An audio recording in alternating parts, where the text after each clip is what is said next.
This is Radio Free Asia from Washington, D.C. The following program is in Uyghur.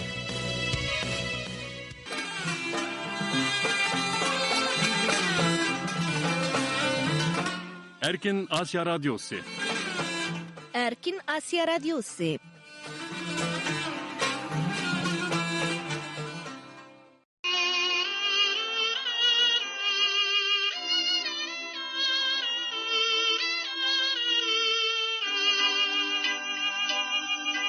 Assalamu alaykum, hürmetlik radyo anlıqçılar. Anlayatqanlar Erkin Asya Radyosu'nun 27 yanvar Duşanbe gündeki Uygurca anlatışı. Amerika paytaxtı Washington'dan anlavatıslar. Bugünkü programlarının riyasatçılıqda Mihriban xizmetinlarda. Hürmetlik radyo anlıqçılar. Düşenbe gündeki bir saatlik anlatışımızda avval anlaydıqınlar Uygurlar ve xalqara vaziyetke dair qısqa xabarlar. Anlatışımızın davamında vaqa ve mulay sayfası boyunca berildiğen programlar huzurunlarda buludu.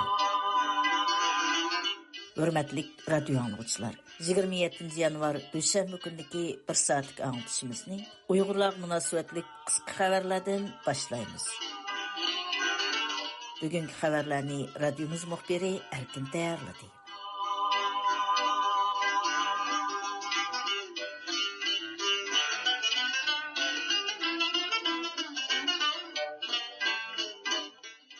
Donald Trump'ın 20 yanvar Amerika prezidenti vazifasiga qayta o'ltirib, Amerika xitoy geosiyosiy ixtilof texmi kuchaygan paytda Xitoydan chekinib chiqishni o'ylashayotgan Amerika shirkatlarining soni rekord yaratgan.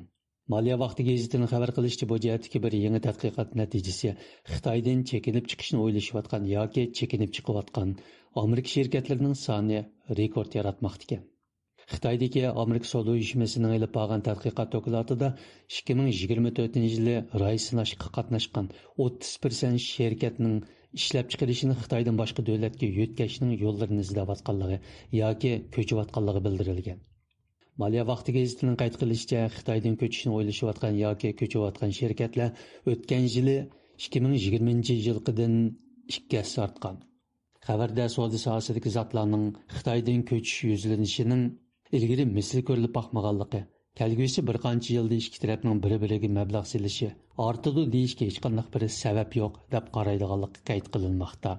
Maliya vaqti gazetining bildirishicha, navbatda mayli Amerika shirkatlari bo'lsin yoki Xitoy shirkatlari bo'lsin, prezident Trumpning savdo siyosatiga qanday moslashishning yo'llarini izlamoqda ekan. Xabarda savdo sohasidagi zotlarning nurg'un Amerika shirkatlarining Xitoydan chekinib chiqishiga COVID-19 virusi yuqumidan keyin ta'minlash zanjirini texmo kuchaytirishga kirishishimi buning sabablarining biri ekanligini aytganligi bildirilmoqda. Maliya vaqti gazetining qayd qilishicha, Xitoydan chiqib ketishni o'ylashayotgan yoki chiqib ketayotgan Xitoy shirkatlarining ichida sanoat, taraqqiyot, tadqiqot va texnologiya shirkatlari ko'p sonliqni tashkil qilmoqda ekan.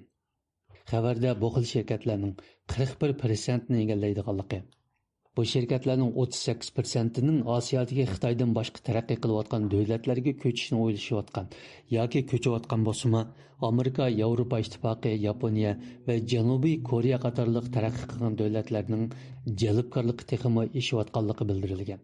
Analizchilar bu yuzlanishning kasatlashayotgan Xitoy iqtisodiga texmi ziyonli ekanligini qayd qilmoqda. Yeni Zelandiyaning dаңлык pomidor qiyami Xeniz Vatti 1930 yillardan beri Yeni Zelandiyaliklar yaqtirib iste'mol qiladigan ishonchlik mahsulot va dаңлык marka bo'lib kelganligi ma'lum. Albuki yaqinda e'lon qilingan bir doklad bu markaning dаңqiga qora ko'langa tushirgan. Yeni Zelandiyadagi Staff gazetining xabar qilishicha, yaqinda e'lon qilingan bir tekshirish dokladi Xeniz Vatti pomidor qiyamining Uyg'ur majburiy amgigi bilan bulg'unish xavfi bo'lgan bir xalqaro shirkat ishlab chiqargan mahsulotlarning biri ekanligini aniqlab chiqqanligi. Shunaqla bu markaning ishonchligligiga savol paydo qilganligini ilgari surgan. 2024 yılı 12 ayda Amerikadaki Komünizm Qurbanları Xatiri Fondu'nun Ali tədqiqatçısı Adrian Zenis tarafından elan kılıngan mecburi emgek yer işletişini ötküzüp beriş, Şinjan yezigilik işlep çıkarıştaki mecburi assimilasiya namlıq dokladda Uyghur mecburi emgigide bulğunuş xavfi boğan 70 xalqaralıq markanın tizimligi turguzulgan. Staff gezitining qayd qilishicha, Xeniz Vatti Pomidor qiyami bu dokladdagi Uyghur mecburi emgigide bulğunuş xavfi boğan 70 xalqaralıq markanın biri ekan. Mecburi emgek yer işletişini ötküzüp beriş, Şinjan yezigilik işlep çıkarıştaki mecburi assimilasiya namlıq 136 bətlik doklad, Xitayning hökumət hüccətləri, ilmi dokladlar, xalqara təminləş zəncirinin sanlıq məlumatları və şahidlərinin guvaxlıqlarına asasən Uyghur mecburi emgigi, yer zaman haqlarının tartib elinişi, Uyghur elinin yezigilik işlep çıkarıştaki mecburi assimilasiya qılmışlarına çetiliş xavfi boğan 72 xalqaralıq şirket ve 18 Xitay şirketinin tizimligini turguzub çıqqan. Staff gezitining qayd qilishicha, növətdə Xeniz Vatti şirketi Uyghur mecburi emgigide bulğanğan şu xil mahsulotlarni Yeni Zelandiyaga import qilish bilan ayblənməkdə ekan. Xabarda Xeniz Vattining 2023 yılı Xitay Açlıq may yeməkliklər guruhi çəklik şirketining Şinjan Tunji Pomidor qiyami şirketidan az degende 7 türküm import yollanması kirgizganligi. Adrian Zenisning Şinjan Tunji Pomidor qiyami şirketini Şinjandagi vahşiyliklarga eng ig'ir aralashgan şirketlarning biri deganligi ta'kidlangan. Halbuki Amerika hukumati 2023 yılı Xitay Açlıq may yeməkliklər guruhi çəklik şirketini Uyghur mecburi emgigi sebebinden qara tizimlikka kirgizgan edi. Xitayning 29 yanvar başlanadigan Chag'an bayramining bu yilmi Uyghur elidagi Uyg'urlarni asos qilgan yerlik musulmonlarga Xitoy madaniyati va urf-odatlarini taqlid qilishga majburlashning sahnasiga aylanganligi ma'lum bo'lmoqda. Xitoy taratqullarining xabarlaridan Uyg'ur yezilarida turishli xizmat ataratlarining yerlik aholilarni tashkillab Chag'anni o'tkazish faoliyatlarida boshlamchilik rol o'ynayotganligi, xizmat ataratlarining a'zolarining yezi qishloqlardagi maktab ishidagi Uyg'ur farzandlarini Xitoycha masnaviy yezish, tugri tugish, Chag'anni Xitoy fuqarolarida kutib olishga tashkillayotganligi ma'lum bo'lmoqda. 2017 yildan burun Uyg'urlarning Chag'anni kutib olish Sharq Osiyo xalqlarining mazkuri an'anaviy milliy bayramini xuddi ulardek o'tkazish bir majburiyat bo'lmagan bo'lsa-mu, ammo 2017 yildan boshlab Uyg'ur elida bu bir majburiyatga aylangan. Chag'anni o'tkazish yoki o'tkazmaslik musulmon Uyg'urlar uchun ularning Junxo millati o'rtaq gavdasi ingini qabul qilgan qilmaganligini sinaydigan bir siyosiy o'lcham holatiga kelgan. Xitoy ijtimoiy taratqush sullarining 27 yanvar tarqatgan bir sin tashviqot filmida Uyg'ur Abdunum rayonlik siyosiy qonun komitetining Qashqar Konishar noyisi Zeminiyasining Eriqbesh kentida turishli xizmat atritining shu yezidagi Uyg'ur farzandlarini Chag'anli Xitoycha masnaviy yezish va tugri tugishga tashkillanganligi ko'rsatilgan. Halbuki rayondagi Xitoy hukumat taratqullarining xabarlarida bu xil faoliyatlarning butkul rayon miqyosida qanot yaydirilganligi nurg'un joylarda Chag'anliq kent kechaliklarining o'tkazilib, atalmish Junxo millatining asl madaniyat an'analarining namoyon qilinganligi va singdirilganligi qayd qilinmoqda.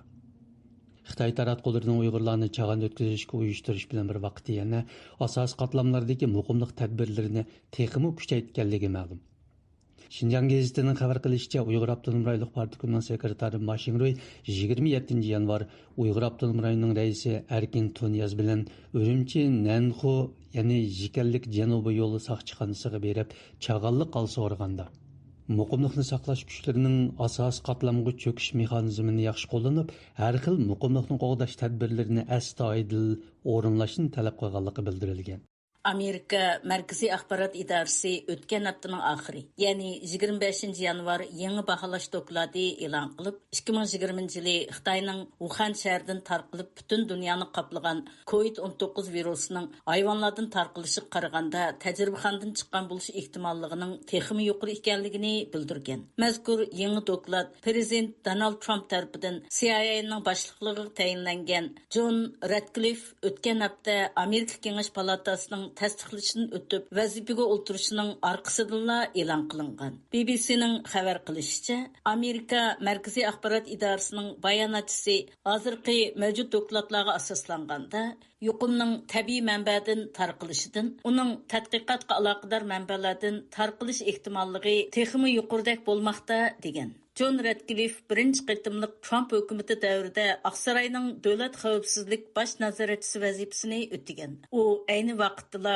COVID-19 virusining tajribaxonadan tarqalganligi, bo'libmi uning Wuhan virus tadqiqot institutidan tarqalgan bo'lishi mumkinligini ilgari surib kelgan edi. Wuhan virusi tadqiqot instituti Wuhan shahridagi Huan hayvonotlar bozoriga yaqin joyda bo'lib, tunji yuqum mushu bozorda ko'rilgan edi. BBC'ning bildirishicha, John Radcliffe o'tgan juma kuni Breitbart xabarlarining ziyoratini qabul qilganda, u Markaziy axborot idorasining virusning kelish manbasi masalasida betaraf turaverishdan voz kechishini va buningga bir chetda qarab turmaslikni umid qilganligini aytgan. John Radcliffe mundaq degan: Xitoydan keldigan har taraflimilik tahdidga taqobil turish hamda ko'p so'zlagan ishlarning biri. Bu nima uchun 1 million Amerikalikning o'lishi va Markaziy axborot idorasining nima uchun 5 yildan beri COVIDning kelish manbasiga baho bermay bir chetda qarab turganligiga berib taqiladi. John Radcliffening bildirishicha, bu uning uchun tunji kuni qiladigan ish ekan. Halbuki Xitoy Tashqi ishlar ministerligining bayonotchisi Mouning 27 yanvar inkas qaytirib, COVID-19 virusining tajribaxonadan chiqish ehtimolligining intayin az ekanligini bildirgan. Uning ko'rsatishicha, bu Xitoy va Dunyo sahiyat tashkiloti mutaxassislarining o'rtaq xulosasi ekan.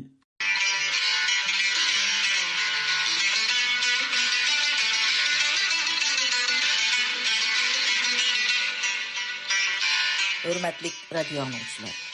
Erkin Asya Radyosu'nun 27 yanvar Düşenli gündeki Uygurca açışı davamlaşmakta.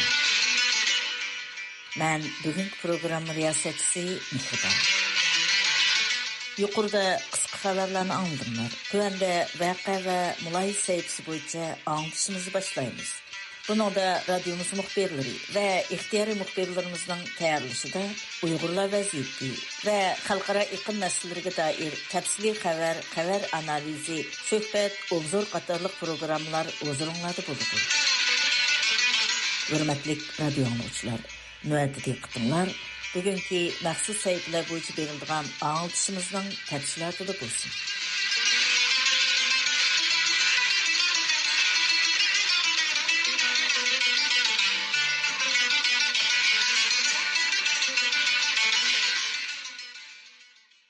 Amerika qanun chiqarib Uyg'ur majburiy emgak mahsulotlarini qattiq cheklayotgan bo'lsa-mu, ammo Xitoyning bu xil mahsulotlarni eksport qilishda boshqa g'arb ellariga yuzlanayotganligi ma'lum bo'lmoqda. Avstraliya taratqullarining oshkorlashicha, navbatda Avstraliya Amerika tarafidan qora tizimlikka elingan Xitoy shirkatlarining Uyg'ur majburiy emgak mahsulotlarini eksport qilgan davlatlarning biriga aylangan. Bu Avstraliyaning qulluqqa qarshi turish komissari va kishilik huquq organlarining inkasini qo'zg'amoqda. Tuanda buning tafsilotini muxbirimiz Erkindan anglaysizlar. Avstraliya muhofizatchi gazetining bu hafta e'lon qilgan Uyg'ur majburiy emgaki mahsulotlarining Avstraliyaga keng ko'lamda import qilinayotganligiga doir doklati kishilik huquq tashkilotlarining shuningdek Avstraliyadagi Uyg'urlar va Avstraliya qulluq emgakini cheklash doiralarining diqqati ham inkasini qo'zg'amoqda. Avstraliyaning qulluq emgakiga qarshi turish ishlariga mas'ul oliy amaldorining ko'rsatishicha, muhofizatchi gazeti bu hafta oshkorlagan dalillar Avstraliyaning ta'minlash zanjiridagi zamonaviy qulluq emgakiga qarshi hozir elayotgan tadbirlarning yetarsiz bo'lganligi. Hökumət bu rayondagi kishilik huquq dafsandichiligining eg'ir mohiyatini ko'zda tutib, bu jihatdagi xizmatini darhol boshlash kerakligini ko'rsatmoqda ekan. Avstraliyaning muhofizatchi gazeti bu haftaning boshlarida bir tekshirish doklati e'lon qilib, Amerika hukumati tomonidan Uyg'ur majburiy emgakiga chetishliq deb qora tizimlikka ilingan Xitoy shirkatlarining minglagan import mahsulotlarining Avstraliyaga kirayotganligini ilgari surgan.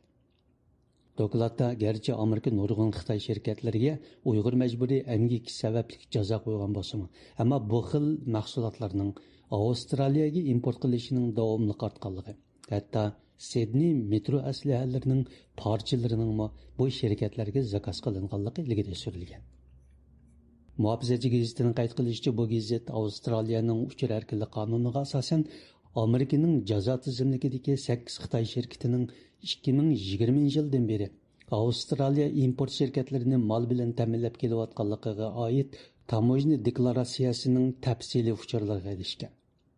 Doklad qartizimlikdagi Xitoy shirkatlarining Avstraliya import shirkatlarini ta'minlagan mahsulot turlarining nihoyat keng ekanligi, bu mahsulotlarning avtomobil batareyasidan tortib poyezd parchalarigacha, bexatarlik asboblaridan tortib tetitqo va yemaklik qurishlarigacha, shundaqla lazerlik bosma mashinalarigacha nurg'un mahsulot turlarini o'z ichiga oladiganligi qayd qilingan.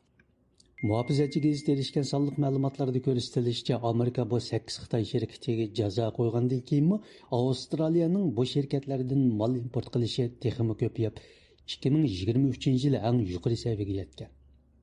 Bu ahvol dengiz mahsulotlarini import qilishda ko'rilgan.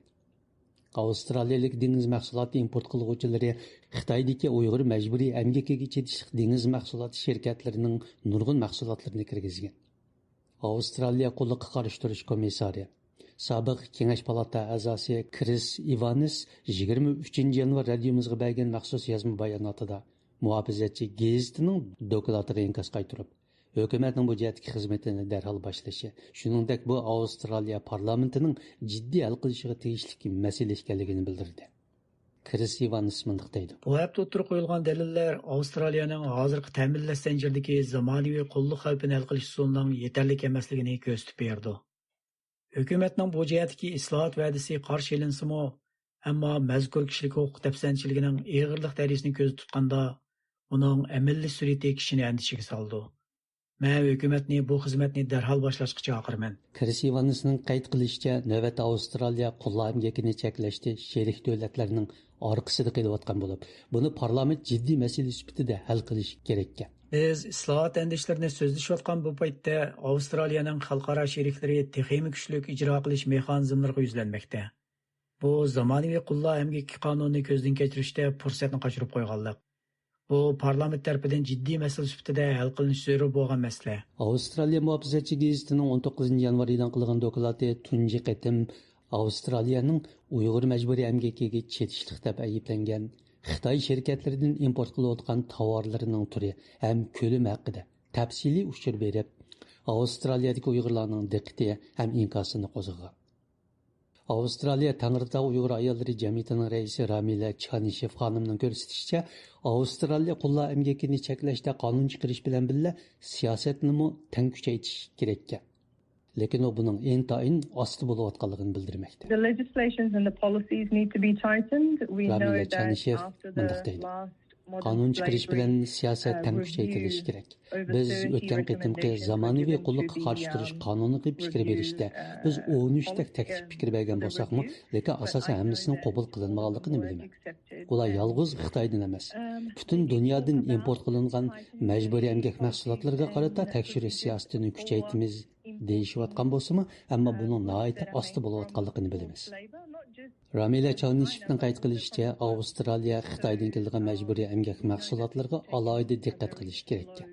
Chunki Xitoydan keladigan Uyg'ur majburiy emgaki mahsuloti davlat homiyligidagi majburiy emgak bilan ishlab chiqarilmoqda ekan. The forced labor that comes from China is state. Ramila Chanishev 23 yanvar bu vaqtdagi maxsus ziyoratimizni qabul qilganda bunday deydi.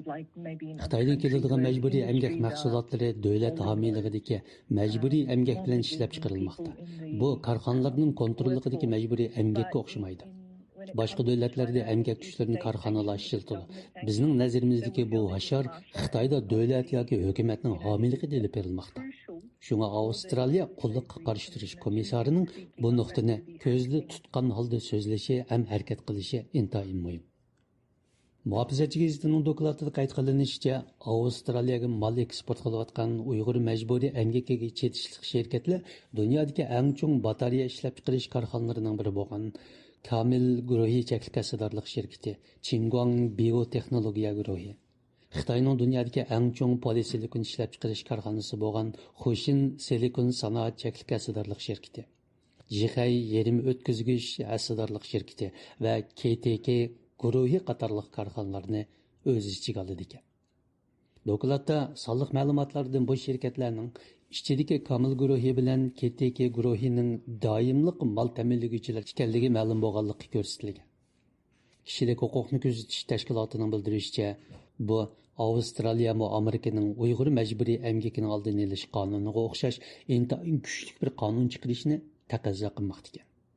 Kishilik huquqni kuzatish tashkiloti Avstraliya tarmoqining direktori Daniela Gaushun mundaq deydi. Avstraliya o'zining qonun chiqarish mexanizmini kuchaytirish orqali Amerika qatorliq davlatlar bilan texmi yaxshi maslasha oladi. Amerikadagi Uyg'ur majburiy emgakining oldini olish qonuni hozirga qadar Uyg'ur majburiyat emgakini hal qiladigan eng kuchli ijro qilish mexanizmidir. Kuchli qonun tadbirlarining bo'lmasligi Avstraliyaning uningga sherik bo'lib qilish xavfini oshiradi. Daniela Gaushunning 23 yanvar radiomizga bergan yozma bayonotida ko'rsatilishicha, Muhofizatchi gazetining doklati Avstraliyaning majburiy emgak mahsulotlarini setish bozoriga aylanib qilish xavfini ko'rsatib bergan. U buning uchun Avstraliyaning Uyg'ur majburiy emgaki mahsulotlariga qarshi nishonliq cheklash tadbirlarini elishi talab qilinganligini ta'kidlaydi.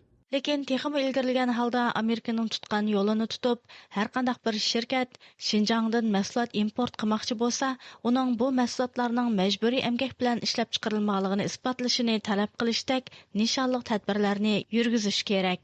Avstraliyaning zamonaviy qulluqqa qarshi turish qonuni 2019 yil 1-oydan boshlab ijro qilinishga boshlagan. Shundaqli yaqinqi 5 yildan beri uningga ba'zi tuzatishlar kirgizilgan bo'lsa-mu, ammo Ramila Chanishev bu qonunda yanada nurg'un bo'shliqlarning borligi va uning Uyg'ur majburiy emgak mahsulotlarini cheklashga qodir emasligini ta'kidlamoqda. It lacks a lot of teeth, it lacks a lot of strength, it lacks enforcement. Ramila Chanishev bu qonunda ba'zi oshqushliq halqalar kamchi, kuchli emas. Shuningdek ijro qilishda nurg'un yetersizliklar bor. Zamonaviy qulluqqa qarshi turish qonunining Avstraliya qonun chiqarish faoliyatining parchasi bo'lib kelayotganiga uzun vaqtlar bo'lgan bo'lsa-mu, ammo uningda nurg'un bo'shliq, nurg'un chiqish yo'llari bor. Xitoy o'zining mahsulotlarini Avstraliyaga kirgizishda buningdan foydalanmoqda deb ko'rsatdi. Muhofizatchi gazetining mazkur doklati sobiq Bayden hukumati 17-yanvar kuni vazifasidan ayrilishining oxirgi kunlari Xitoyning 37 shirkatini Uyg'ur majburiy emgakining oldini olish qonunining qora tizimligiga kirgizishining orqasida e'lon qilingan. Buning bilan Amerika Vatan xavfsizlik ministrligining qora tizimligidagi Xitoy shirkatlarining soni 150 ga yetgan. Bu qitim qora tizimlikka kirgizilgan shirkatlar Xitoyning dunyodagi eng chong to'qimchilik korxonalarining biri bo'lgan Huafu kiyim-kechak shirkati va uning 25 ta'minlovchi tarmoq shirkatini o'z ichiga olgan edi.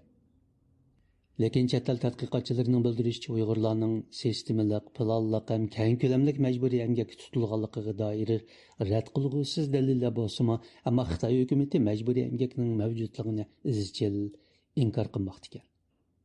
Xitoy Tashqi ishlar ministrligi bayonotchisi Go Jiakun o'tgan chorshanba kunidagi axborot yig'inida atalmish majburiy emgak haqidagi ayblashlar butunlay asossiz degan. Xitayning barliq taratqularida Uyg'ur elida yaqinqi kunlarda oshgan Xinjiang ikki cho'ng yig'inida ishga o'rinlashtirishni muqimlashtirdik. Ishga o'rinlashtirishda nishonliq yordam berish siyosatlarini yo'lga qo'ydik. Xalq turmushini beytuq degan tashviqotlari qaplamoqda. Shuning bilan bir mezgilda buning aksicha doyin qatorliq ijtimoiy taratqularda tarqalgan bir qism videolarda bo'lsa, Uyg'ur yoshlarining bo'libmi yangi o'qish bitirganlarning ishsiz qilayotganligi, Uyg'urlarning umumyuzlik holda og'ir iqtisodiy qiyinchiliklar sababidan normal turmush kechirishga, hatto davolanishga amalsiz qilayotganligidek echinishliq yo'shirin yorilarini ichib ko'rsatmoqda. Bu haqda muxbirimiz Gulchehra tayyorlagan programma diqqatinglarda bo'ladi. Xalqarалық axborot va kishilik huquq organlari hamda mustaqil tekshiruvchilarning Uyg'ur eliga berib ziyorat qilishi yanada qattiq cheklanayotgan bir mezgilda Xitoy ijtimoiy taratqularda Uyg'urlar va boshqalarning tarqatayotgan Uyg'urlarning hozirgi vaziyati ifodalangan qisqa videolar bo'lsa, Uyg'urlarning haqiqiy vaziyati to'g'riliq eng muhim uchur manbalarining biri bo'lib qoldi. Shundaqla Xitoy ommaviy taratqulardagi bu xil videolar bilan Xitoyning yaqinqi tashviqotlari kuchli selishtirma hosil qilmoqda.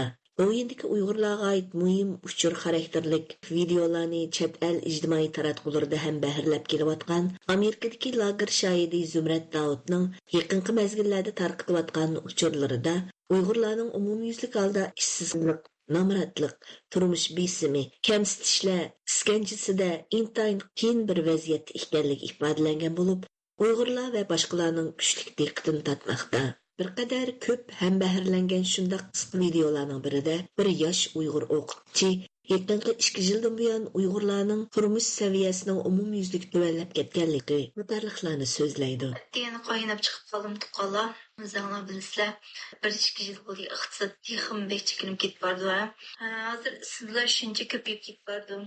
Undan sizlar mush kasallar bechiqib ketib bordi. Mushning sebebi nima deganlikda shu jon boqolmaganlik. U yana o'qish bitirganlar bag'ancha ko'payayotgan bo'lsa-mu, ish yo'q bo'lg'achqa hozir o'quvchilarning o'qishqimi ra'yi qolmaganligini aytadi. Uyg'ur jamiyatida yuz berayotgan umumyuzlik echinishlik bir reallik tasvirlanadi. Anikin o'qish bitirgan o'quvchilar veymay ketib bordi hozir o'qish. Tumi umidin o'zidan bekrak o'qiyotganlar jibochi o'tadi. Bu hammadamni degidek mush bekorchilam qildida hozir mayli til bilsin bilmasin ozroq so'zlayolsam hammadam javob ketdi hatto san'atchi cho'lponlarning e'tibor qolmadi degan gap. Endi hozir o'qish bitirayotgan o'quvchilar shunchalik jiq. Andan keyin endi ba'zilar shu xizmat topolmay shu yo'lga ketib boradi. Andan keyin ba'zi amal yo'qligidan 10-20 yil oldida bunda ishlar yo'qdi. Hatta bir ishlar bilan jinimizni baqalaydi hozir dukan savdo bo'lmaganlikdan hammani Uyg'urlar tarqatayotgan bu xil videolarning ba'zilarida yana 2017-yildan boshlangan Xitoy cho'ng tutqunida yo'ldoshi, ballari yoki ota-onasi lager va yoki turmalarga elib ketilgan yashanganlar, tul ayollar va bolalarning bo'lsa, texnik echinishlik ahvolda ekanligini oshkorlab bermoqda. Ki bu filmni seyretmeyi bir ko'rib turishinglarni umid qilaman. Ali ukamiz endi 13 yoshga kirgan bo'lib, maktabda shunchalik iloj bo'lib o'qiyotgan o'quvchikan to'q. Hozir ota-onasi yinib yo'qkan mal bo'lsa, cho'nglarda so'ladigan singlisining aksi bo'ladigan. Cho'nglarda endi bu akamizning uyda ayoli yo'qkan, yolg'iz shu singlisining bolasini bekib o'tibgan to'q. Oilasidan qiyinchilik borkan, bu inimiz hozir ig'ir kasal bo'lib qolib, Urumchiga jiddiy yo'tkab ketmag'ibdi. Kiyimlari jul-jul, turmushning ig'ir besimi yuzida cho'nqir izlarni qoldirgan bir tul ana ko'z yoshlari bilan jamiyatdan yordam so'rab tarqatgan bir videosida axlat buyumlarni yig'ib setib jon beqishga va bolalarni o'qitishga majbur bo'lgan bo'lsa-mu, yanala halol emgak qilib bolalarning o'lib ketgan dadisiga sodiq yashayotganligini bayon qiladi. Mani ko'pchilik kula olmadi. Men mishna bir narsa elib, 4 mochani elib 8 model satma. Mani bir kod olma, bir kod 3 model satma. Men mishna jasaqlavatgan edem. Shahar noilarda o'qish bitirgan Uyg'ur yoshlari ishsizlikda namorat qilayotgan bo'lsa, yez kentlarda dehqonlarning yerlarining qonunsiz tortib olinishi bilan faqatla yerga tayinib jon beqiyotgan dehqonlarning bo'lsa, texnik ig'ir ahvolda qilayotganligi ifodalangan videolarni tarqalmoqda. 2024 3-oydan boshlab yer bahosini o'stirish to'g'risida bir to'xtam paydo bo'ldi. Yuqori bo'yicha. Bu to'xtam qonunli to'xtammi yoki qonunsiz to'xtammi? To'xtam qo'l bosgandan keyin dehqonning huquqi qaysiyatdan kapolatga ega bo'ladi deb Kennet komitetidan so'rasam, bitta ashunga mas'ul kadrmi to'xtamning mazmunini o'qib menga tushuntirish bermadi. Men to'xtam qo'l bosmadim. Hatto oilam tomonidan bosmanglar deb bostirmadim. Kennet komiteti bizga necha qatim besim ishlatdi. Shundan keyin men buni munosabat o'rinlariga inkos qildim. Mushunga o'xshash Uyg'urlarning Xitoy ijtimoiy taratqularida Uyg'ur jamiyatidan yordam so'rab tarqatayotgan talay videolarni ko'ra olamiz. Bu videolik uchurlar shuni ko'rsatib berdiki, hozir Uyg'ur diyorida Uyg'urlar mayli dehqon, mayli kadr va yoki ishchi va ishsiz bo'lsin, umumyuzlik namratlikqa, ishsizlikqa yuzlangan. Halbuki Xitoy hukumat uchur manbalariga qaraydigan bo'lsak, bu tashviqotlarda hukumat Xinjiangda oliy maktabni bitirganlar, yezlardagi emgakchilar va meyitlar qatorliq muhim guruhlarning ishga o'rinlashishini ilgari surishga ahamiyat berdi. Ishga o'rinlashishni qo'llash sistemasini uzluksiz yaxshiladi degandek jumlalar takrorlanadi. 1-oyning 21 kuni Xitoy Xalq siyosiy maslahat kengashi 13 navbatlik Uyg'ur Avtonom rayonlik komitetining 3-yig'ini Xinjiang Xalq saroyi deb bilgan edi. Bu yig'inda o'ttirib qo'yilgan xizmat dokladida yana yaqinqi yillardan buyon Xinjiangdagi odatdagi universitet va universitetlarni bitirgan o'quvchilarning ishga o'rinlashish nisbati yil oxirida 90% dan oshib ketdi. Ishga o'rinlashish qiyinchiligi bor kishilarning ko'rga ayirish va mulozimat mexanizmi uzluksiz yaxshilandi deganlar bayon qilingan. Halbuki Uyg'urlarning realligi Xitoy hukumati e'lon qilayotgan bu sonliq ma'lumotlarda Uyg'urlar qanchalik nisbatni egallaydiganligi savol paydo qiladi. Xitoy hukumati Uyg'ur diyorida Uyg'ur va boshqa turkiy millatlarga qaratgan irqiy qirg'inchilik siyosatida har sohada xizmat qilib kelayotgan bir qancha million kishining, bo'lib yoshlarning lager va turmalarga qamalishi bilan tang Uyg'ur yoshlarning asosan Xitoy zavod korxonalarida majburiy emgakka silinayotganligi sir emas. O'xshash bir mezgilda yaqinqi yillardan buyon Xitoy hukumatining atalmish yuqori sifatli taraqqiyot va to'liq ishga o'rinlashtirishni ilgari surishdagi asosli yo'nalishining Xitoy jamiyatiga yuzlanib, ya'ni ishkiri Xitoydan atalmish ixtisosliklarni taklif qilish bo'lib kelayotganligi ma'lum. Uyg'ur yoshlarining asosan lager va turmalarga qamalishi, ishkiri Xitoydagi zavodlarga majburiy emgak kuchi sifatida yo'tkilishi, Uyg'ur rayonida muhim ish o'rinlarini Xitoylar egallab qolmay, jamiyatning asosi nüfusini Xitoy ko'chmanlari egallagan. Uyg'ur yoshlarini uchratqilib bo'lmaydigan g'ayriy bir jamiyat shakllanganligi nurg'un manbalarda tilga ilinib kelmoqda edi. Türk yosh Anas Kapili 3 do'sti bilan bultur, ya'ni 2024-yil 5-oyda Uyg'ur elini ziyorat qilib, G'ulja, Urumchi, Turpan, Aqsu va Qashqar qatorliq Uyg'urlar markazlik to'plashib o'ltiraqlashgan joylarda videolarni elib tarqatgan va bular Instagram qatorliqlarda tushlik inkas qo'zg'agan edi.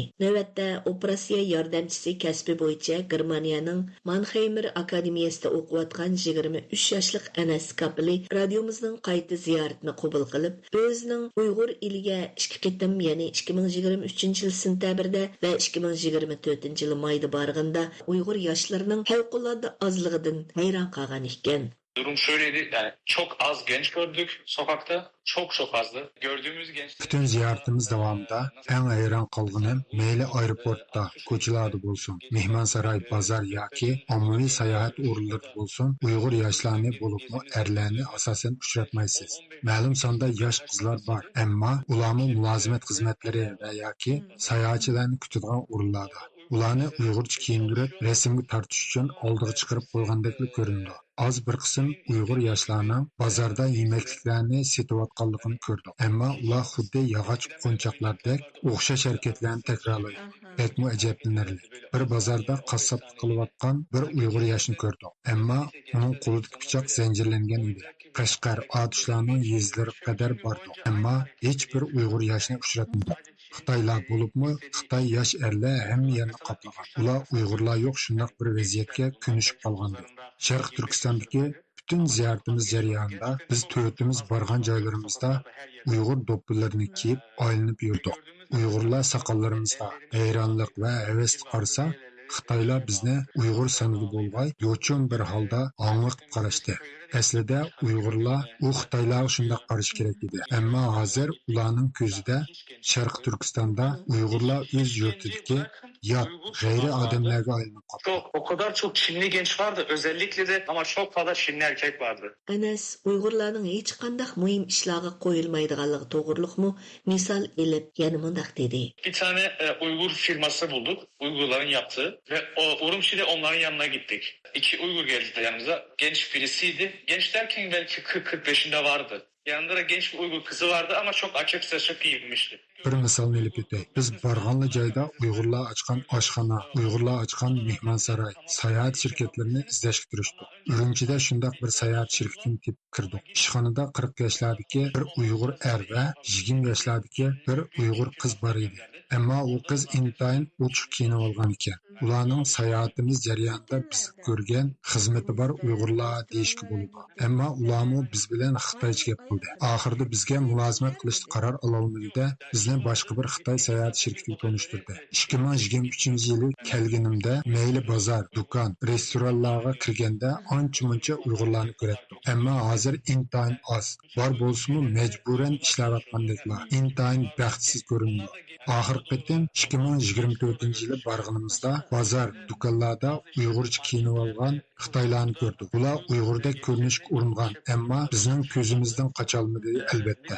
Kasbiy o'rinlarda Uyg'urlarni ko'rmagandan boshqa ko'chadami hatto bir tal Uyg'ur yoshini uchratmadik. 2024'te gittiğimde sırf iş yerlerinde Uygur gençlerini görebiliyorduk. Sokakta bir tane bile Uygur genci görmedik.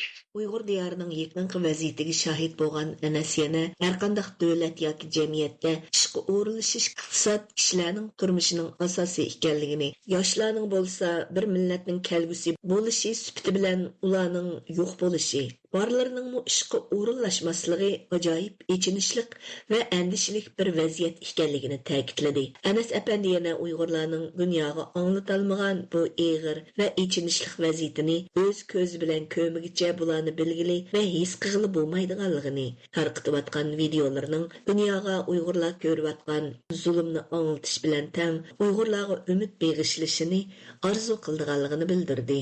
Uyg'ur kuzatuvchilardan Washingtondagi Ilshat Hasan apandi Xitoy hukumatining Xitoy ko'chmanlarini Uyg'ur elida har qanday joyda oldingi o'ringa qo'yish strategiyasi va aktiv ishga o'rinlash siyosatini kuchayib yo'lga qo'yayotganligini bildirdi. U muloyisni yig'inchoqlab mundaq dedi. Uyg'urlarning siz qilishi, namratlishi, yana shu Uyg'ur milliy qirg'inchiligining yana bir usuli bilan davomlashayotganligini shuni ko'rsatdi. Uyg'urlarni asosan kirib bo'ldi Xitoy hukumat sohasida bo'lsin hamma bir yer. Endi Uyg'urlar Xitoy uchun keraksiz yo'q tushninki bir nishoni bo'ldi. Hech qanday yashash imkoniyati qo'ymay, ancha bu yana bir lagerlarga sig'ilgandan keyin bir oldin vaqtlanishga deb qaraydi. Xudo chiqsa shu bular ishi yo'q, namrat, shuning biriga sig'ib bularning turmushini kafolat qilamiz deb lagerlarda bir tarafdan kirib kasal qilib osh qo'yib, osh qo'ygandan keyin ojizlaydi odam, har xil kasallar, yuqumli kasallarga zaman qirilib qoldi. Ular uniki Uyg'urni yo'qitma degan bir strategiya planining Xitoyning bir qismi deb qaraydi. Gulchehra tayyorladi. Diqqat berganingizga rahmat.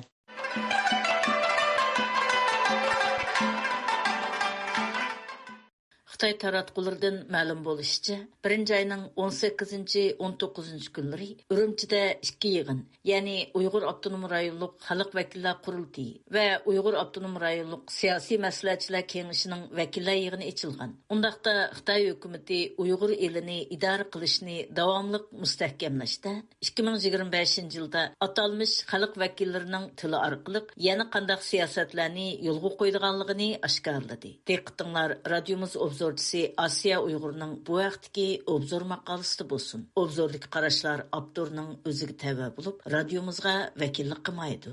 Ikki yig'inning Uyg'urlar saylamagan xalq vakillari 2025-yilda nimalarni qilmoqchi? 2025-yil yanvarning 18 va 19 kunlari Xinjiang Uyg'ur Avtonom rayonluq 14-navbatlik xalq vakillari qurultiyi 3-yig'ini va Uyg'ur Avtonom rayonluq siyosiy maslahatchilar kengashining 13-navbatlik vakillari 3-yig'ini Urumchida o'tkazishga boshladi. Yig'inda 2024-yil xizmatlardan doklad berilish bilan tang 2025-yil Xitoyning Uyg'ur elida yana nimalarni qilmoqchi bo'lganligiga doir planlar o'tirib qo'yildi. 2025-yil Xinjiang Uyg'ur Avtonom rayoni qurilganligiga dal 70 yil bo'ladi. Uyg'ur nomida atalgan bu avtonom rayonda Uyg'urlarning o'zlariga berilgan avtonomiya huquqlarini haqiqiy yurgizishiga hech qachon yo'l qo'yilmagan. Shundaq bo'lsa-mu, bu rayonning Uyg'ur nomi bilan atalishi Xitoyni azaldan xotirjam qilgan emas. Agar o'tgan 70 yilni qutlug'lash to'g'ri kelsa, balki Xitoy atalmish Xinjiang Uyg'ur avtonom rayonini qanday qilib 70 yil Uyg'urlarni avtonomiya huquqlaridan mahrum holatda idora qila olganligini qutlug'lashi mumkin. Chunki bir millatning avtonom haqlarini ularning avtonom rayon nomini saqlab qolgan holda yo'qotib etish va rayon egasi bo'lgan millatga xalqaro terrorizmga bog'lab irqiy qirg'inchilik elib berish hamma davlat qila oladigan ishlar emas albatta. Yig'inda Xitoyning Uyg'ur elidagi o'tgan yillik xizmat doklati o'qib o'tilgan bo'lib, 2024-yildagi xizmatlarni Xitoy mundaq bir jumlaga yig'inchoqlagan. Ya'ni, muqimlik ostida iqtisodni taraqqiy qildirish texmi mukammallashgan, kirgizish kuchi texmi kuchaygan, tarkibini yangilash yuqori ko'tarilgan bir yil. Bu yerdə tilgə ilingan muqimlikning Uyg'urlarni irqiy qirg'inchilik bilan yo'qotishga qartilganligini, kirgizishning Xitoy ko'chmanlarini Uyg'ur eliga yo'tkashga qartilganligini, tarkibini yangilashning Uyg'ur elining nopus qurilmasini o'zgartirish, ya'ni Uyg'urlar ko'p sonliqni egallaydigan holatdan Xitoylar ko'p sonliqni egallaydigan holatga o'zgartishga qartilganligini tushunolamiz. Qiziq yeri, Xitoy tashviqotidagi demokratik usulda saylangan xalq qurultiyi va siyosiy maslahatchilar kengashi vakillari qatnashgan bu yig'inda Uyg'ur xalqining irodasiga vakillik qiladigan birmi vakil mavjud emas. Chunki Xitoyning atalmish demokratik xalq saylimi amaliyotda Uyg'ur xalqini saylam huquqidan butunlay mahrum qoldirgan bo'lib, Uyg'urlarning irodasiga aslo vakillik qila olmaydi. Garchi Xitoy Uyg'ur elining hatto nahiya va yezlardagi barliq xalq vakillari saylam orqali vujudga kelganligini jar solsa-mu, amaliyotda saylovchilar bilet tashlab saylaydigan kandidatlar butunlay Xitoy Kommunist partiyasining tizginlashida bo'ladi. Chunki Xitoyning mayli xalq qurultiyi vakillari bo'lsin yoki siyosiy maslahatchilar kengashi vakillari bo'lsin, har ikkisila Xitoy Kommunist partiyasi va birliklar tarafidan boshqariladi. Xitoy Kommunist partiyasini qo'llamaydigan yoki ularga xavf deb qaraladigan hech qanday kishi bu ikki organda vakil bo'lish salohiyatiga ega bo'la olmaydi. Bu haqda Xitoyning saylam qonunidami aniq ko'rsatilgan. Ya'ni bu qonunda har qaysi nahiya va yezi darajadagi xalq qurultiyi vakillarini saylashda xalq saylagan kandidatlar cho'qim saylam rayonidagi partiya va har qaysi xalq tashkili tarafidan ko'rsatilishi kerakligi bekitilgan. Demak, atalmish Uyg'ur avtonom rayonida o'tkazilayotgan ishki yig'inning hech bir vakillarini Uyg'ur xalqi saylamagan, balki Xitoy kompartiyasi o'zi saylagan. Bundaq ahvolda ular albatta Uyg'urlarning irodasiga vakillik qila olmaydi. Uyg'urlar uchunmi xizmat qilmaydi. Bu sababdan mazkur yig'indami xuddi o'tgan yilgi o'xshashla atalmish Junxo millati o'rtaq gavdasini barpo qilishni Xinjiangni taraqqiy qildirishning bosh prinsip qilish ta'kidlangan. Bizga ma'lum bo'lgandek, atalmish Junxo millati safsatchisi aslida Manju imperatorligining yemirilish davrida har qaysi millatlarni siyosiy bir gavdaga uyushtirish uchun o'ydirib chiqarilgan bir hukmdir. Bu hukm Manju imperatorligi ag'dirilgandan keyin mustaqil bo'lishga tegishli bo'lgan Uyg'ur, Tibet, Mo'ng'ul qatorliq nurg'un millatlarni ayni chog'dagi milliy mustaqillik imkonlaridan ayirib tashlagan edi. Hatto bu hukm ta'sirida barliq kelgan Junxo Mingomi ayni yillari bu millatlarning Xitoydan farqli bo'lgan tarixiy, madaniyati, til va urf-odatlarini nazardan saqit qilgan holda ularni Junxo millati qilib etishga uringan. Shuningdek, Xitoy tarafidan yo'qotilish tahdidi Uyg'ur qatorliq millatlarda milliy kimlik tuyg'ularining uyg'onishi va xitoylashtirishni rad qilish tuyg'usini kuchaytgan. Hatto bu hodisa Uyg'urlarning milliy mustaqillik kurashlariga kuchli asos bo'lgan edi. Garchi Junxo Mingo allburun Xitoydan chekinib Tayvanda mavjudligini saqlayotgan bo'lsa-mu, lekin atalmish Junxo millati safsatchisining kommunistik Xitoyda davomli bozor tepishi kishini hayron qoldirdi. Texmi muhimi, kommunist Xitoyning hokimiyat asosi sobiq Sovetlar ittifoqidan o'rnak olingan bo'lib, uning Junxo Mingodan hokimiyatni tortib olishining asosiy sababmi dal milliy zulmga qarshiligi, milliy mustaqillikni qo'llaydiganligi va millatlarning barobarligini targ'ib qilishidandir. Millatlar barobarligi milliy zulmga qarshi turish prinsip qilingan kommunist ideologiyasi Xitoy hokimiyatining asosi bo'lib, Xitoyning atalmish milliy territoriyalik avtonomiya tuzumining shakl jihatda hozirgacha saqlab turishimi dal bu sababdan deyishga bo'ldi. Navbatda Xitoy o'zining milliy manfaatini kapolatga ega qilish maqsadida Junxo Mingo davridagi oshqun millatchilikning mahsuli bo'lgan Junxo millati safsatchisini qurol qilmoqda. Ya'ni bu hukmni Xitoy qaytadan pardozlab, xuddi Amerikaliklar hukmidek tarixdan buyon bu territoriyada yashab kelgan har xil millatlarning o'zaro sing'ishish jarayonida shakllangan o'rtaq gavdasi qilib ko'rsatmoqda. Lekin bu xil o'ydirma milliy kimlikning Amerikaliklardek tarixiy yiltiz bo'lmaganligi sabab, buning saxta kimlik mohiyatini yo'shirish Xitoy uchun osonga tushmayotganligi aniq. Uyg'urlar masalasida Xitoy hamisha obyektiv masalalarni nazardan saqit qilib, haqiqatni burmulab keldi. Hatto bu yolg'onchiliklarni davlat manfaati bilan bog'lab tashviq qilib, Uyg'urlar haqidagi haqiqatlarni davlat manfaatiga bog'ladi va haqiqatni so'zlaganlarni hokimiyatning dushmaniga aylantirdi. Qaraydigan bo'lsak, Xitoyning Uyg'ur elida 2025-yili qilmoqchi bo'lganlarimi bu vajidan yanada Uyg'urlarning taraqqiyoti bilan emas, balki ularning milliy kimligini, uning ayrim bir millat sifatida taraqqiy qilishini yo'qotish bilan munosabatli bo'lgan. Ya'ni Xitoy bu yillik iqtisodiy taraqqiyotga aloqador bo'lgan planlarning burunqideklar muqimlikning kayniga tizilishi dal bu sababdan. Xitoy 1950-yillardan buyon Uyg'ur elidan g'oyat zo'r tabiiy boyliqlarni, jumladan tabiiy gaz, neft, ko'mir va boshqa qimmatli boyliqlarni to'xtovsiz yo'tkab, o'zining taraqqiyoti, hatto tabiiy gazlar bilan 400 milliondan ortiq aholisini ta'minlab kelsa-mu, lekin Uyg'urlar bugun atalmış Şinjan Uyg'ur avtonom rayonidagilar emas, balki butkul Xitoydagi eng namrat xalq holatiga tushirildi. Buningga qanoat his qilmagan Xitoy Uyg'urlarni millat sifatida butunlay yo'qotish uchun kuchining bericha harakat qilmoqda. Necha 10 yillardan buyon to'xtamagan zulm, assimilyatsiya dastidan Uyg'ur elining asli egalari bo'lgan Uyg'urlarning unlari o'chirilib, izlari ko'milishga boshladi. Lekin Uyg'urlar ustida irqiy qirg'inchilik jinoyati sodir qilgan Xitoy bo'lsa, xalqaro jamiyatda yolg'on tashviqot tarqatib, o'z jinoyatlarini yo'shirmoqchi bo'ldi. Hatto ikki yig'indagi Uyg'urlar saylamagan xalq vakillari bilan Uyg'urlarning avtonom haqqi berilgan bir millat ekanligini isbotlamoqchi bo'lishdi. Halbuki Uyg'urlarning yillardan buyon Xitoy hukumatiga bo'lgan norozilik va qarshiliklari Xitoy tashviqotidek xalqaro terrorlikning bir qismi emas, balki dal avtonomiya haqlarining tortib olinganligi uchun emasmidi?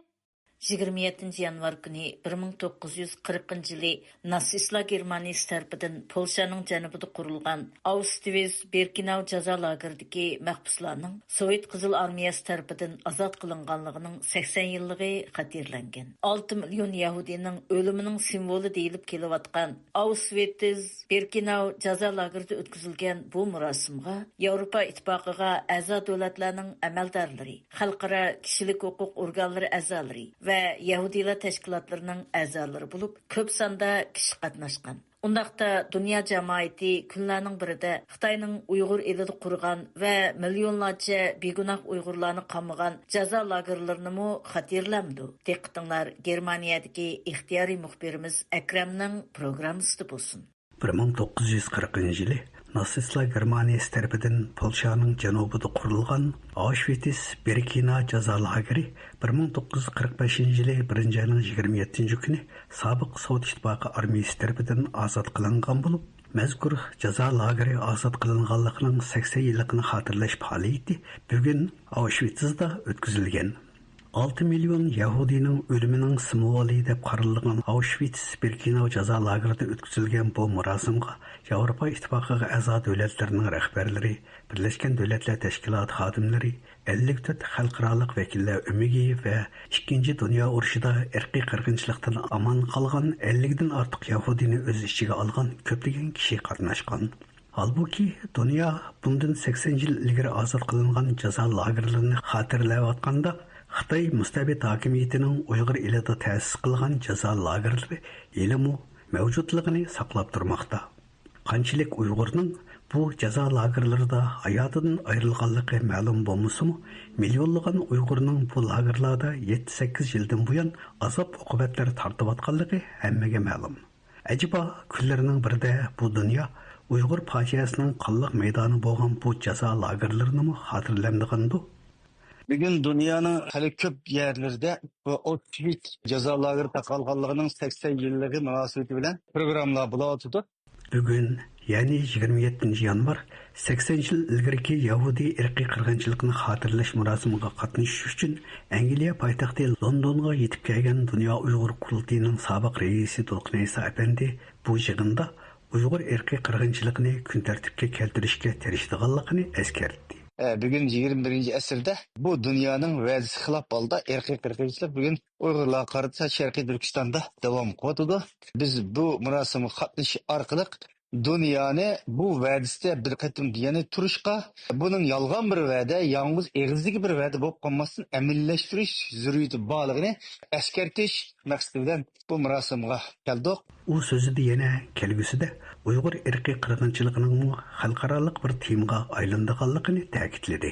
Fransiya ovozi radiosi 26 yanvar e'lon qilgan Auschwitz jazo lageri ozod qilinganligining 80 yilligi von der Leyen cho'ng qirg'inchilikning ziyonkashligiga uchraganlarni mangu esda saqlashga chaqirdi nomli xabarga qaraganda Auschwitz-Birkenau jazo lageri 1979 yili Birlashgan Davlatlar Tashkiloti tomonidan dunyo madaniyat meroslari tizimligiga kirgizilgan. Gollandiyada yashayotgan jazo lagerlari shohidi Qalbinur Sidiq xonim bu haqda to'xtalganda oldi bilan ko'nglining yerim bo'lganligini tilga oldi. Yevropa İttifaqıga a'zo davlatlarning rahbarlari Polshada Auschwitz jazo lagerlarining ozod qilinganligining 80 yilini xotirlash marosimini o'tkazgan. Bu xabarni anglab, bir yoqdan ko'nglim shunchaki yerim bo'ldi. Chunki men 2017 yili 3-oydan boshlab bir yilga yaqin o'qishmagan ikki kampida, ya'ni erlar ayollar kampusida o'z ko'zim bilan ajoyib dahshatli qirg'inchiliklarni, dafsanchiliklarni, xo'rliqlarni, zulmlarni ko'rgan bo'lg'achqa, shu vatanimiz Uyg'uriston, Sharqiy Turkistondagi shu kamp lagerlarda qirilayotgan xalqimizning cho'qim uzoq bo'lmagan yaqinqi bir zamonda mana shundoq ozodlikka erishib, shu jazo lagerlari taqilib, bizmi shu vatanimizda jazo lagerlarining ozod qilinganligini bir xotirlaydigan marosimdan o'tkazadigan bir kunlar kelar deganni o'ylab, ko'nglim shundoq yerim bo'ldi.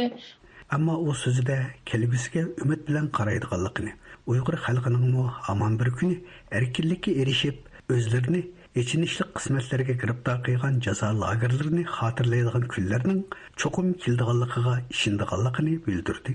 Yevropa İttifaqı 26 yanvar Belgiya poytaxti Brüsseldagi xizmat binosining chiroqlarini yondirib, 2. Dunyo urushidagi irqiy qirg'inchilikda qurbon bo'lgan yahudiylarga ta'ziya bildirgan.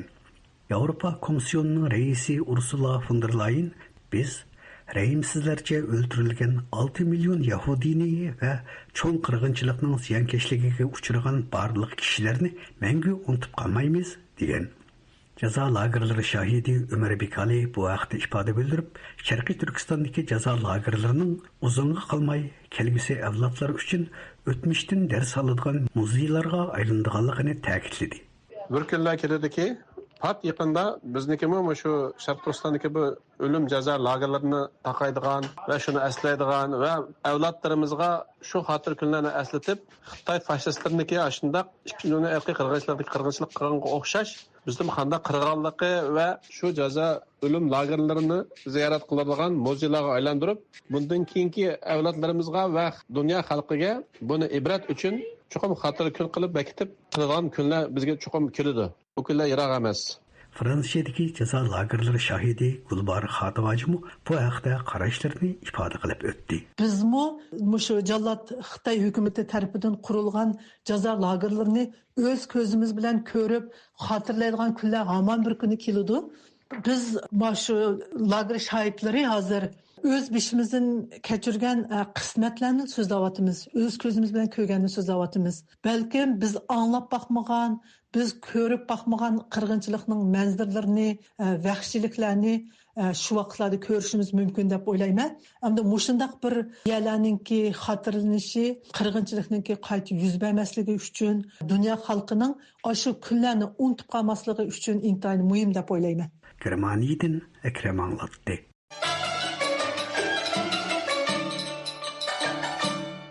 Radyomiz muxbirining egallashicha 25 yanvar İstanbul Universitetida o'tkazilgan Ilhom To'xtining hayoti va uning Sharqiy Turkiston da'vosidagi o'rni degan temadagi muhokama yig'ini Xitoy diplomatlarining to'sqinligiga uchragan bo'lsa-mu, lekin baribir ichilavergan. İstanbul Universiteti professori Ömer Qulning aytishicha, Xitoy tarafining yig'inni ochqizmaslik urinishi natija qozonolmagan. Yig'inda bir qism ziyolilar Ilhom To'xtining ko'rsatgan xizmatlari va faoliyatlariga yuqori baho bergan. Bu vaqtdagi tafsilotlarni radiomizning Turkiyadagi ixtiyoriy muxbiri Arslandan anglaysizlar.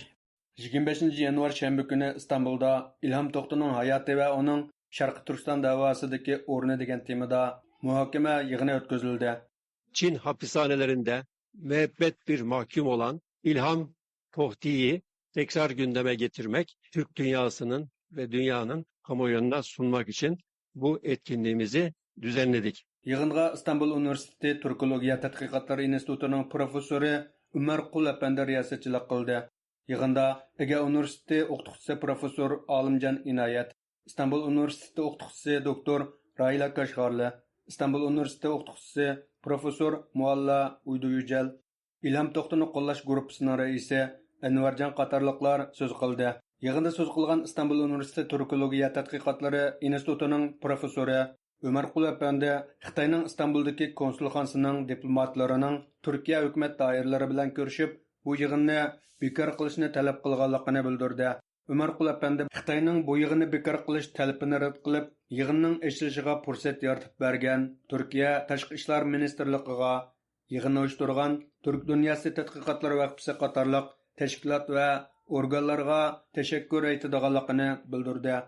U yana Turkiyada Uyg'urlar to'g'risida biror yig'in va faoliyat uyushtirilsa, Xitoy diplomatlarining beoram bo'lib ketadiganligini, bu qatimqi yig'inni uyushtirishdanmi beoram bo'lib, bu yig'inni bekor qilishni talab qilganligini, biroq yig'in bekor qilinmasdan belgilangan vaqtda ochilganligini ta'kidladi.